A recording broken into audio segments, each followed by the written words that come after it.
में Israel, Iran का atom bomb तैयार। बातें और दावे तो बहुत दिनों से हो रहे हैं कि ईरान इजराइल से हमास चीफ इस्माइल हानिया के बदला जरूर लेगा, लेकिन हमास चीफ हानिया की हत्या के 16 दिन बाद भी ईरान ने इजराइल पर एक भी गोली अभी तक नहीं चलाई है।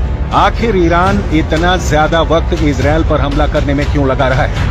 इस सवाल का एक जवाब ये है कि ईरान इजराइल पर बहुत बड़ा परमाणु हमला करना चाहता है ताकि इजराइल को दोबारा हमला करने का मौका ही ना मिले। ईरान से जुड़े इस सनसनीखेज खबर ने इजराइल के होश उड़ा दिए हैं। प्रधानमंत्री नेतन्याहू से लेकर अमेरिकी राष्ट्रपति बाइडेन तक ईरान की एटमी तैयारी से भौचक्के रह गए हैं। इंटरनेशनल मीडिया में छन छन करा रही खबरों से पता चला है कि ईरान इजराइल पर बड़ा हमला करने से पहले एक जबरदस्त परमाणु धमाका करने जा रहा है ताकि इजराइल और उसके दोस्तों को साफ संदेश दिया जा सके कि अगर ईरान को इजराइल ने दूसरा गाजा बनाने की कोशिश की तो ईरान इजराइल को परमाणु बम की आग में भस्म कर देगा।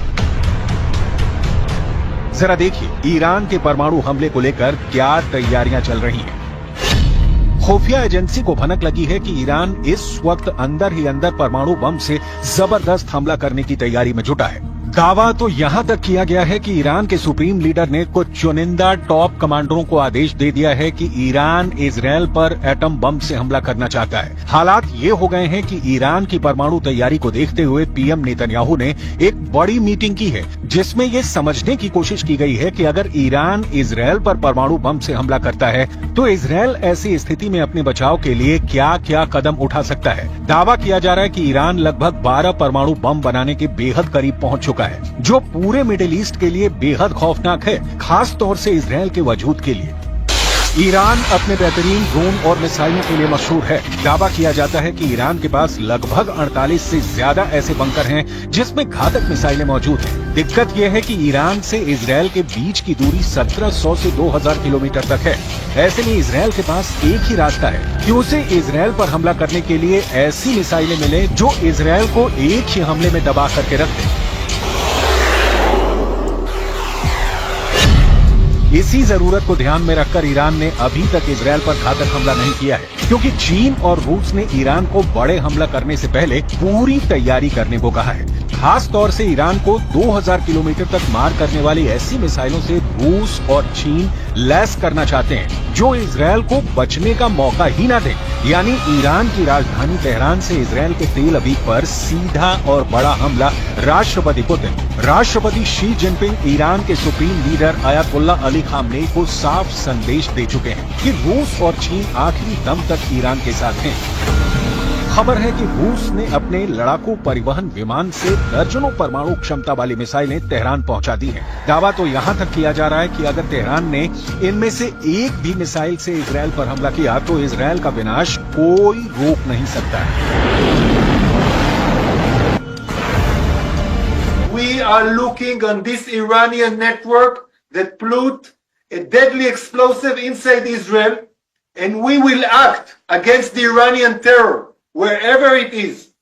We will not expect, we will not get any Iranian explosive devices here and not do anything.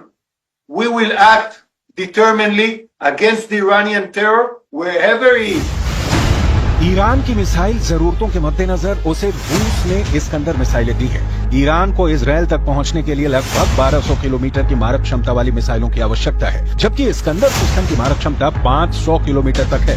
लेकिन रूस ने ईरान को जो इस्कंदर मिसाइल दी है वो लेटेस्ट वर्जन की है। इजरायली मीडिया के मुताबिक रूस ने ईरान को 1500 किलोमीटर तक हमला करने वाली R-500 क्रूज मिसाइलों के साथ इस्कंदर के सिस्टम दिया है, जो ईरान को जबरदस्त मिसाइल पावर दे रहा है। इस्कंदर के लंबी दूरी तक मार करने वाली परमाणु क्षमता वाली मिसाइल है। इसके अलावा रूस का मरमंग्स BM सिस्टम ईरान को दिया गया है। इजरायली विदेश मंत्री इजराइल काट्ज का साफ कहना है कि ईरान इजराइल पर बहुत बड़े हमले का प्लान बना चुका है, यानी ईरान अब रूसी मिसाइलों से इजराइल पर हमला करने जा रहा है।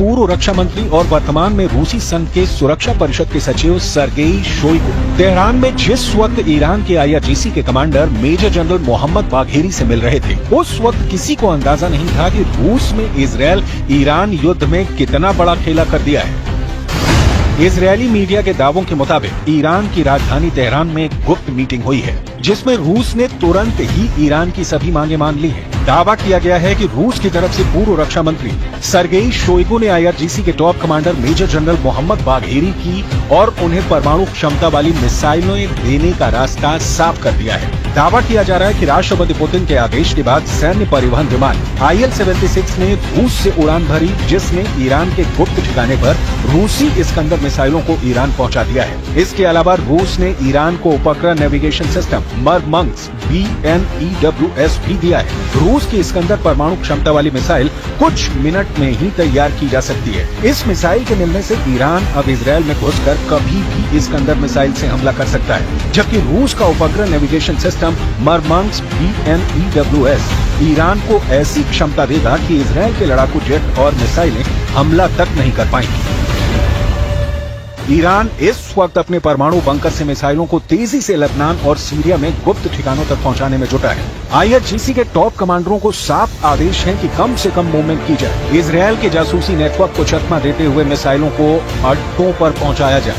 खबर तो ये भी है कि रूस के कुछ कमांडर गुप्त तरीके से ईरान की जबरदस्त मदद कर रहे हैं। इधर supreme leader Ayatollah Ali Khamenei ईरानी अखबार कहान में लेख लिखा है कि पिछली बार ऑपरेशन में ईरान ने इजरायल के सिर्फ कुछ ठिकानों को निशाना बनाया था, लेकिन अब इजरायल के अंदरूनी इलाकों जैसे तेल अवीव और हाइफा रणनीतिक केंद्रों पर हमला होगा। खामनेई ने ये भी लिखा है कि हानिया की हत्या में शामिल इजरायली अधिकारियों के घरों को निशाना बनाया जाएगा। इस बार का हमला बड़ा खतरनाक होगा, जिसे इंटरसेप्ट करना भी मुश्किल होगा।